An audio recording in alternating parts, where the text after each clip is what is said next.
მარტივი სუფლე, ვაშლა ტამატი. ძალიან მარტივად მზადდება, დაგვჭირდება 3 ვაშლა ტამა, 2 კვერცხი, შეგვიძლია 2 ვაშლი ჩავანაცვლოთ ან ნებისმიერი ხილით. დაახლოებით ეს მოცულობა გამოვიდეს 2 ვაშლის მოცულობის. 2 კვერცხი, 80 გრამი, ну, აქ 150 გრამიანია, 80 გრამი ბერძნული იოგურტი, უშაქრო. ძალიან ცოტა მარილი, შაქრის პუდრას მოვაყრით ზემოდან.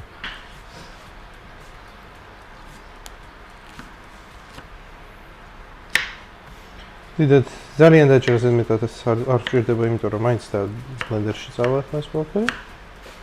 აქვე ბლენდერში 2 კვერცხი. ნახევარზე ცოტა მეტი იოგურტი. 80 გრამი. ну, ესე იგი, ეს. სულ ცოტა მარილი.